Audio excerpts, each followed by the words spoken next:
This is Mickey Eisenberg, and I'm pleased to welcome you to another podcast from the Resuscitation Academy Network. Today, I have both a colleague and an expert in an area that's pretty important now. And this is Betty Yang, who I'll be speaking with. Betty is a second-year Emergency Medical Services Fellow at the University of Washington and also an acting instructor in the Department of Emergency Medicine. She has extensive experience and knowledge about how do we as emergency medical services providers, how do we interact with patients potentially infected with COVID-19, and what changes and alterations should we make, if any, in the care of these patients. So let me introduce Dr. Betty Yang and start out with the first question of, Betty, you've studied an awful lot of COVID patients that have been treated by emergency medical services. What are some of the key things you've learned and key things you'd like to impart to our audience today? First, I would say that at the beginning of all of this, as we learned about the disease of COVID and the process of what exposures were possible, we've learned quite a bit. We started studying all the exposures that EMS had with COVID patients initially to find out what kind of characteristics patients had, what they looked like when EMS was called to take care of them.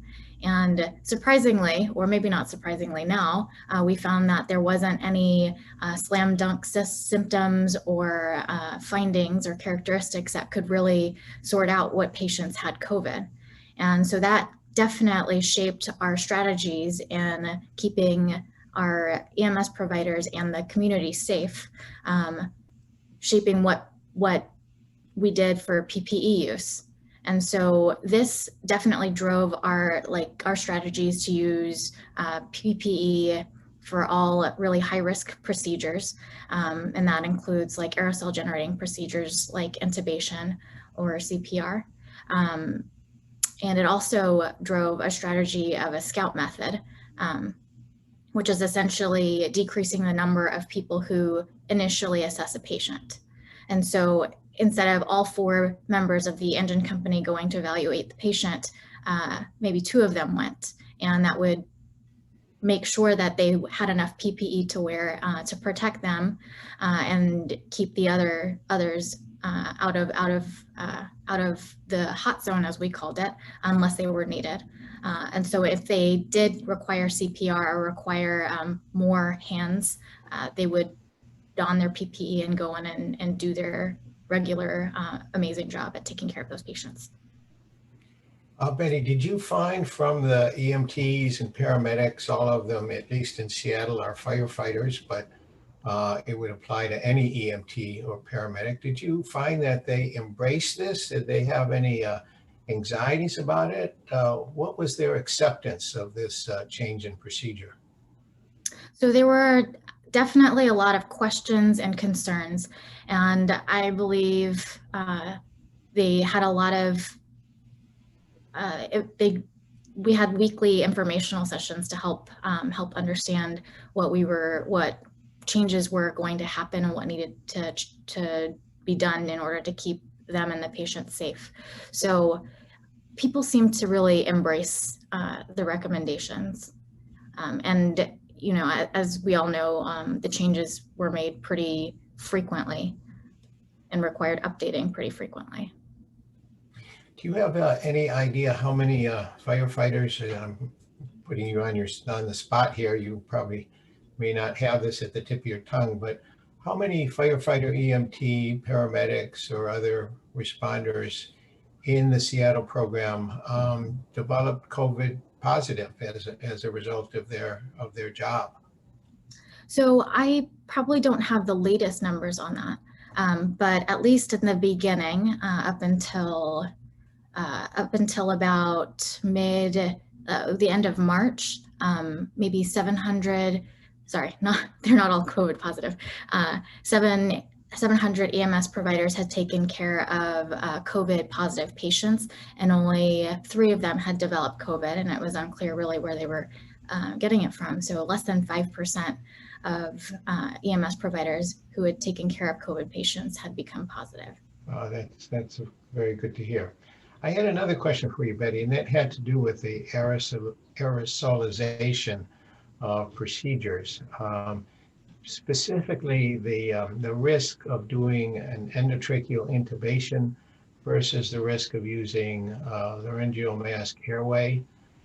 So how would you compare the risk to either the patient or the provider of an endotracheal intubation versus the use of an LMA? So this was an interesting question that came up because initially in Seattle, we had switched to using a supraglottic airway with COVID concerns. And upon further review of the literature, we discovered that having a supraglottic airway, there was more risk of leak around the device. And endotracheal tubes actually were more efficient at sealing off the airway from exposing the providers to the patient's secretion. So if we put a filter on there, then we could be more confident that people were less exposed to COVID. Was there any pushback? Anybody saying, no, it's so easy to do the mask, the simple laryngeal, the epiglottic technique versus an endotracheal technique? Was there any kind of resistance to this change back to doing endotracheal?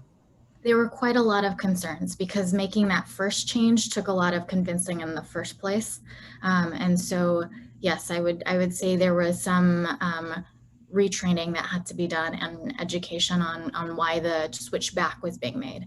And plus we had already, at least with cardiac arrest, have worked so hard to make all the improvements and strides forward in being able to save lives, that all of the incremental changes, like completely taking those away, we were very concerned that there would be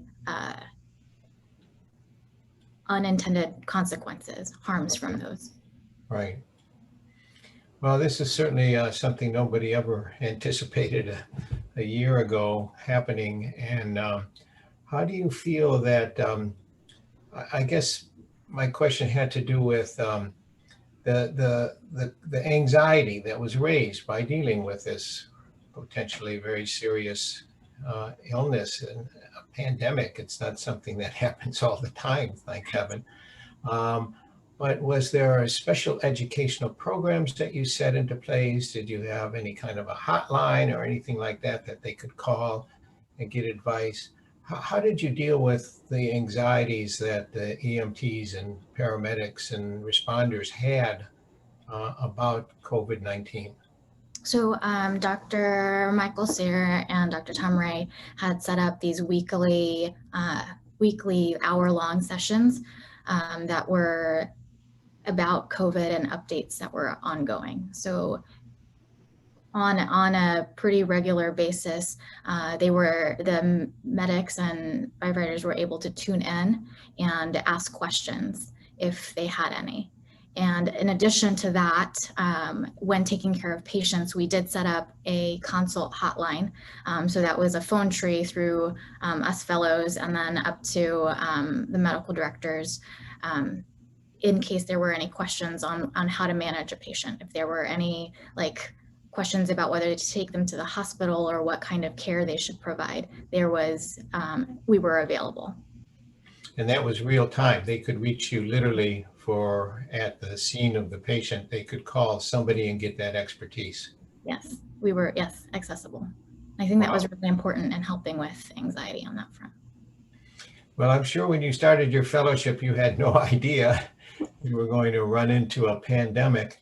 And I got to admit, looking at how it has been handled here locally in Seattle and King County, I've been very, very impressed with the medical leadership and with your role and your colleagues' role. And I just want to say nice job, Betty. It really worked out very well.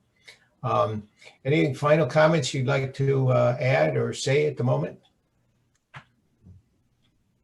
I think I would say, as far as taking care of COVID patients and their interactions with EMS, I think it's not something that will go away soon, but I think we've gotten a lot better at managing how we approach patients. And I'm hoping that there will be less unintended consequences, and it is becoming more of like just a regular procedure that we do. And I think as long as we keep up with the science and keep communicating, working together, we will get through this. Wonderful. Betty, thank you for sharing your experience and your wisdom in this area. And be safe out there, everybody. And thanks again, Betty. Bye-bye.